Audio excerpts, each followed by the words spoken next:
Hey, it's Bill here, and here's my thoughts on a 6-3 loss in Mitchy Boy Tano Bowl Asshole Cup. Number 2, 6-3 loss. I will get into all the booing and the nonsense of Marner and Boitano and what a bitch he is, but I'll start with the game first. So if you're not interested in the game, you could probably fast forward about 10 minutes. First of all, what are we doing here? Fleetwood Mac is a fantastic band. Like, I think Fleetwood Mac called in between the first and the second period, because in the third period when they were showing Mitch Marner Boitano highlights when he won the gold medal in the 1988 Olympic Games, highlights. First two periods, they're playing Fleetwood Mac. Now, in the third period, they got it right. They started playing some goddamn Kelly Clarkson. That's more Boitano style. So good for you. I think Stevie Nicks made a phone call and said, "Don't associate me with that ballerina." Like, we're a band. We're a 70s band. We rock hard. You know, we're not the Rolling Stones, but shit, we're not bad. And you're putting our music up against Boitano? It's like when, like, you know, the bands are calling and like, you know, Trump's coming out with the YMCA. Well, like, that's the, you know, like, I don't know what that looks like, but I've seen that before, and I paid $4.99 a minute. But you know, like, I think people call and say, "Hey, stop playing my music." I think that's what happened. I think Fleetwood Mac said in the second period, "No more of this nonsense. Let's play some goddamn Kelly Clarkson for Boitano. That's way more. That's his genre for sure. That's the man's genre." Anyways, at the end of the day, I'm gonna go in a little Boitano thing. Whatever. Boitano was meaningless tonight. I'm going to change it up a little bit. But, Boitano, when the pressure's on, Vegas fans, you are not going to be happy. When there's pressure on and the man gets tense, his bum tightens up a little bit. Just tightens up. When people boo him, he feels so bad. He's just a little boy. What are you going to do? I'm not going to, you know what? I usually give you your Scotty T. Ratton report, and you're going to be surprised at my take on Scotty tonight. But the Mitchy Boitano rep had 0-0-0-0-0-0. He had one shot on net in 17 minutes of meaningless ice time. And you want to know what happened, Vegas Golden Knight fans? I'm going to help you out. There was pressure tonight.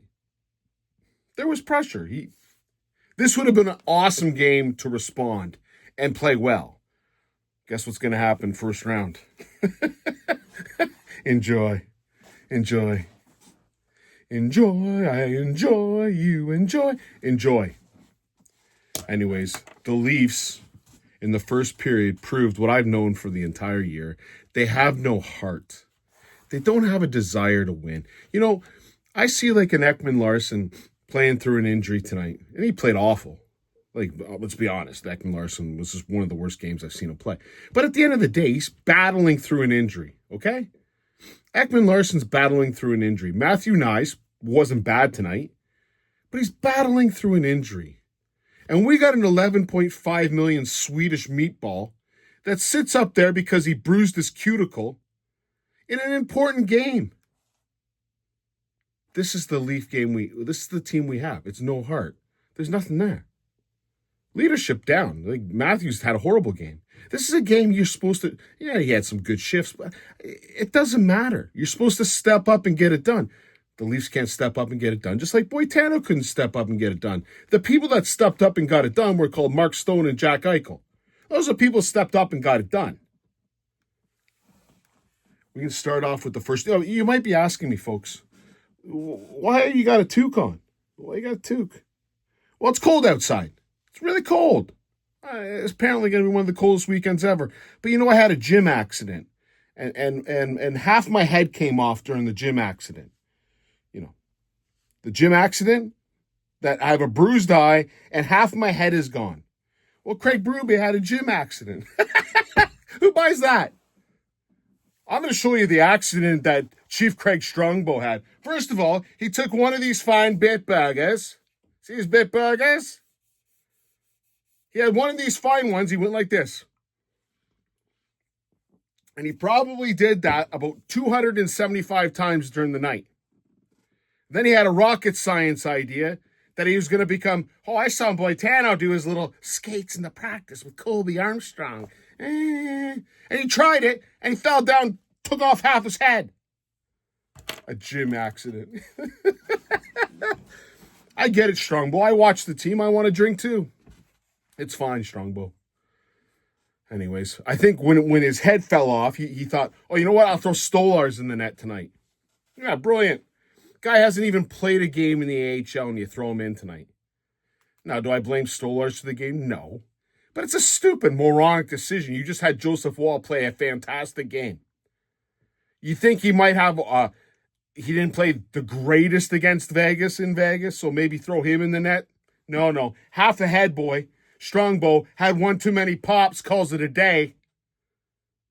How do you get the black eye, though? If you rip your head off and then get black eye, like, what'd you do? Man, that must have been a hell of a triple axle in your basement there. Maybe the wife got in the way. I don't know. I'd love to. I'd pay money to see it, for sure. Anyways, starting Stolars made absolutely no sense to me. I was in shock. But whatever, it wasn't Stolars' fault. But we started off in the first period. The Leafs didn't even show up for the first period. For the 70, they played 51 games this year. 47th time this year they haven't showed up for the first period. And right off the bat, you had the Mitchie Boitano shift where he did nothing. I think it was Tavares up against them. They had a chance maybe in that first shift. And then he come back with Matthews. Well, no, it started off with an icing because Bobby McMahon forgot to accept a pass that's passed at him. Lost a draw, everyone's skating around. Watching me, idiot son, and McMahon play defensive zone coverage is atrocious. Let's face facts. Matthews did nothing on that one. He lost the draw to Eichel, and who scored the goal? Eichel, by himself in front of the net. Who should have been there? Yeah, you, Austin. Should have been you, bud. Big game, Austin. Didn't show up again. Just like your buddy Mitchie on the other side. 1-0 to start it off very quickly. And then again, this is craziness to me. Some guy named Keegan Colasar. He's got 50% of his goals this year against the Leafs. He's got 4 goals on the year. He's got 2 goals against the Leafs. He's got 4 on the year. He's played 45 games. He's got 4 goals and 2 of them are against the Leafs. Did we draft him at some point? Did he play a little bit for us? I don't remember him. Anyways, in that play, big rebound, horrible defense. You can't play defense any worse, and that's why I thought Larson had a bad game. Colasar buries it. And again, you can hear. Here's the thing. When Jack Eichel scored, he gave me the Ric Flair. I wanted to see the strut afterwards. Woo! It's one of the first things I taught my daughter how to dance. Woo! Do the Ric Flair strut. Woo! She learned how to walk. That's the first thing you got to teach her. That's called parenting 101. Anyways, you hear a Ric Flair strut, and then Keegan Colasar scores. You hear whatever he was saying. Yeah! They're so happy for Mitchie. And then the second period starts. The first period was awful. Just god-awful. Second period starts in, Jonathan! He giveth, and he taketh away. But we'll talk about the giveth part. Win the draw. Matthew Nice gets a shot off, hits the post. Aiden Hill might be the worst goalie I've ever seen. We've played Aiden Hill twice, and we haven't beat Aiden Hill. That's embarrassing for the Leafs. This guy, thank God he didn't make the Canadian Olympic team. I can't handle this. This guy is an auk who just can't play net. And so, okay, we make it 2-1, and I realize that Aiden Hill's in the net. And I'm thinking, okay, we got a shot at this. Now, I love how Craig Simpson wanted to give Boitano an assist. By the way, Friday night hockey, I don't want to look at Ron McLean. I don't want to look at those idiots. It's a Friday night game. It ain't Saturday night. Please, you think this is a big game because Boitano's in it? Okay. I can imagine my shock and I get that Luke whatever he is. Elliot Friedman and you know that Kevin Biek said he's thinking there's one person who's different here and it's me. Where's Waldo? It's me. But anyway, Craig Simpson tries to give Marner an assist on a clear primary assist for Johnny T. in the hell in front of your net do you get the puck and not bury it into the corner, get it out of your front of your net? No, what is Dorov gets a shot. I guess he didn't like the shot. Tavares said, you were close, but why don't I give you a second opportunity? Just sticks it to him. Little backhand sauce pass in front of your net while you're on your knees. Beautiful play. Solid. Johnny T, piece of Johnny T's ineffective night. Yeah, Johnny T reported 1 goal, 0-1. -1. That means he was on for more goals than he scored. What? 3 shots on net, 19 minutes of disgusting hockey. You guys hang with me because I'm going to do a Marner thing, and then I'm going to go on the boy. I'm going to do a little Scotty Lawton love, folks. A little love. He's a plug, but I'll give him a little bit of love. And that was scored by Pavel Dordoyev, and then 2 minutes later, Morgan and Carlo on the ice at the same time. That means the flip puck's going to end up in the back of our net. All they did was flip it up. The defenseman for the Golden Knights flips it up. Marner gets caught looking everywhere. He's not facing the right play. And, Carlo played. I'm surprised. I heard he had a contusion on his ass from the last game from blocking a shot. I heard he was day-to-day decision. But even he's tough. Cutting out Carlo. Even he's tougher than a little Swedish meatball sitting up in the press box. Some guy named Braden Bowman fires a shot home, 4-1. At this point, I'm like throwing up. But the Leafs did come back. And first of all, you had a nice goal by Scotty T. Who, I don't know what hell of a deke is, but Aiden Hill played that about as bad. The total mile per hour on that shot, that was a 5-foot putt. And somehow Aiden Hill turned that into a goal. I don't know how he did it, but well done, Aiden Hill. That's goaltending.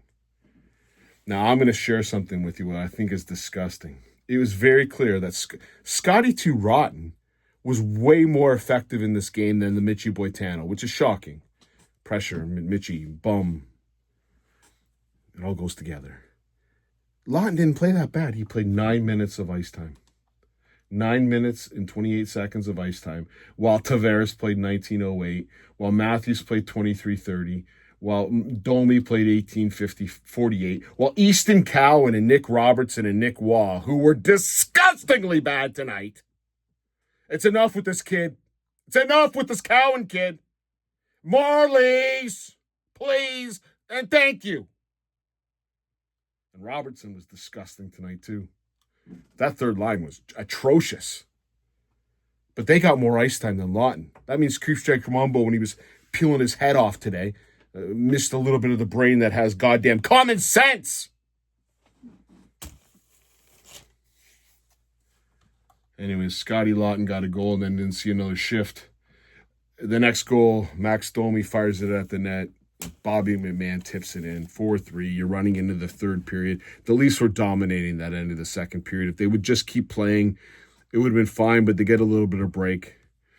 And I thought the third period, they didn't have much. The Leafs just, what was that? This is a game. You got them by the brass tacks. They're slow. Oh, by the way, did the Vegas Knights win another game where they had a night than the game before? So it's only the Leafs that... Isn't this supposed to be a guaranteed loss because the team had to play the night before and had to travel and get in late? Oh, just the Leafs in Utah get that excuse, right? Just the Leafs in Utah? Or coming home against Minnesota after Winnipeg, we're the only ones who get that excuse? Oh, okay. So the Vegas Knights can play back-to-back both times against the Leafs and beat them both times. Yeah, that makes sense. Well thought out people that gave those excuses. Well thought out. Well, here's a little hand. Because Vegas had more energy than the Leafs in the third period. And while the Leafs got a power play, which is most disgusting. By the way, can I please... Johnny T. Did anyone watch that power play? And how many times he touched the puck and how many times 2 seconds later it was down the ice?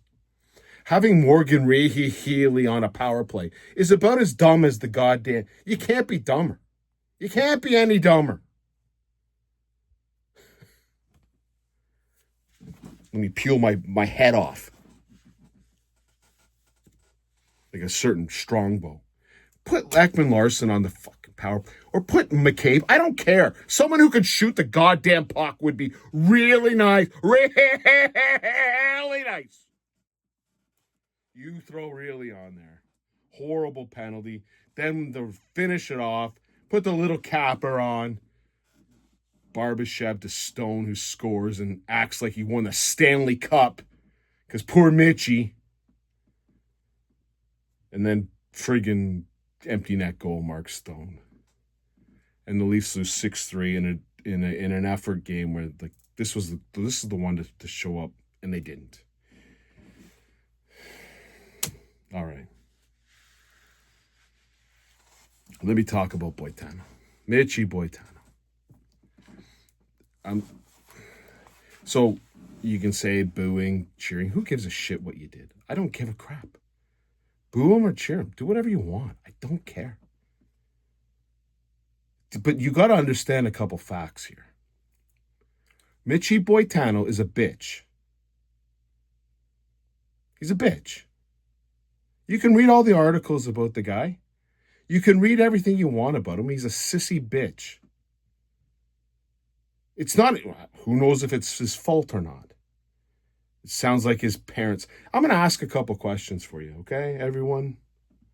This is just why Mitchie is a hated, like, he's going to go down as one of the most hated Toronto Maple Leafs to ever play the game.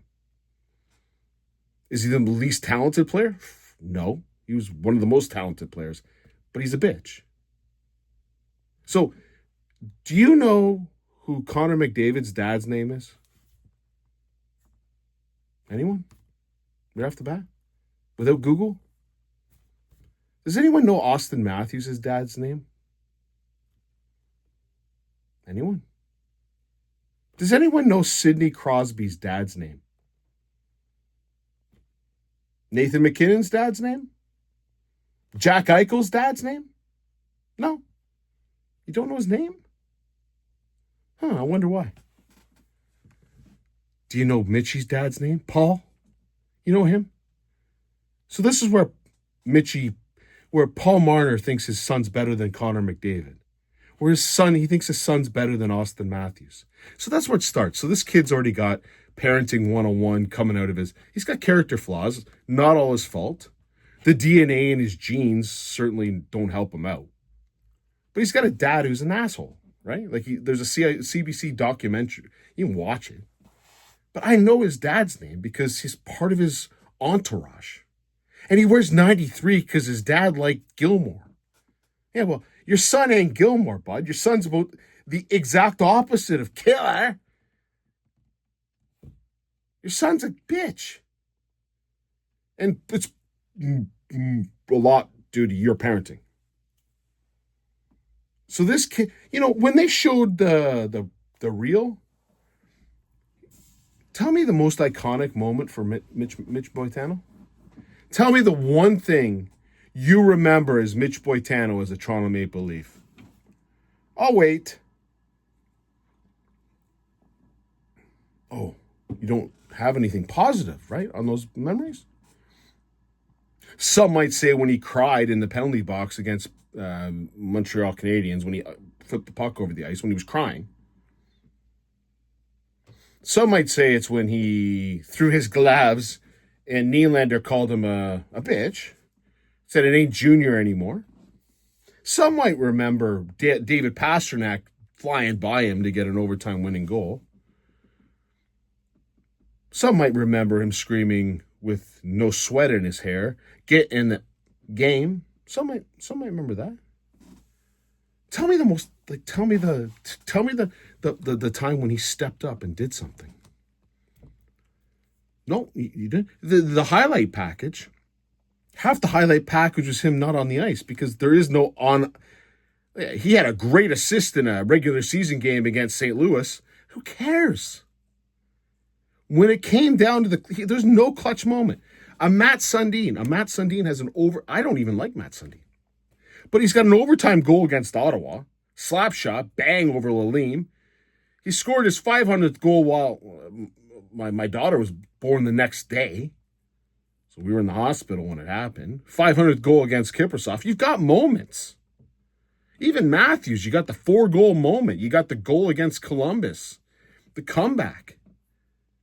What's the highlight for Boitano against Columbus when he passed it to the ref on a power play? Like, tell me the iconic moment that this Mitchy Boitano did for the Leafs in a pressure situation.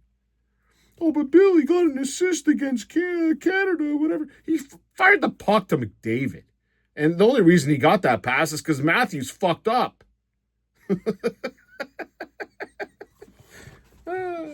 Boitano. Name it. I'm waiting. Give me the... Wendell Clark. Did he get 3 goals to tie the game against Los Angeles in Game 6 of a playoff? No. If you want, you can put YouTube Wendell Clark highlights and then put Mitchy Boitano highlights. You'll see Brian Boitano accepting the gold in 1988. That's what you're going to see. But Wendell Clark, you're going to get Metallica with hits, goals, everything. Gilmore, give me the iconic moment against St. Louis when he ran around the net. The picture of him when he lost like 30 pounds in the playoffs. The real killer. What did Boitano do? Give me the... There's nothing. There's nothing. So he's not... And then I have to hear about what other player in the NHL returning back? When Jack Eichel returned against Buffalo, did he have to lean on his players? Lean on them because he can't take any criticism. He had to lean on them when he got booed. What did Eichel do? He just went and scored a hat trick, called it a day. When any player went back to their old team, did they have to lean on their other teammates? Get protected by their teammates? Well, no, only Boitano. No, only Boitano. Boitano has to get protected, has to be shielded from the press, doesn't give interviews, because he's a bitch. So, when you boo him, he didn't play well, right? You want to know why? He's a bitch. If he wasn't a bitch, he would have told all the Leaf fans, go F yourself. I'm going to go win a cup. That's what a non-bitch would do. You remember when Kadri won the cup and he turned around and said, oh, I was told I couldn't play in the playoffs? That's a move. Boitano? I should call him Brian Orser, actually. Mitchy Orser, because Mitchy Orser couldn't win anything. But Boitano won some. But it just rolls off the tongue and you got the South part. What would Brian Boitano do? He'd get all booed and then have a... whatever. Not a very good rhyme. Stupid. Boitano. So he got booed. Who cares? The only reason the Leafs booed him is, well, how do you play tonight? Played like garbage. Because he got booed. Wait till the playoffs. Last laughs on you, Knights, Vegas Golden Knight fans. Last laughs on you. Anyways, the Leafs lose. It's 23 minutes. You're probably tired of listening to me talk. What else can I say? The Leafs have no heart. They have nothing. They have no desire. You've got a couple tough guys on the team. You got a coach that has to look like he had a lobotomy.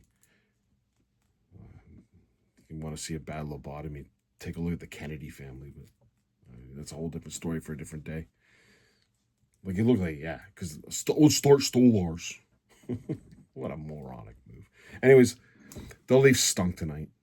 They had one good period. They played a good second period. And for the rest of the game, they got overworked by a team that friggin' played the night before, which I was told is a scheduled loss. The Leafs play the Colorado Avalanche on Sunday afternoon. There's going to be a bloody blizzard coming out here. You know, the Leafs, everyone's going to expect the Leafs to lose. What's the Leafy thing to do? It's probably win. Cheers.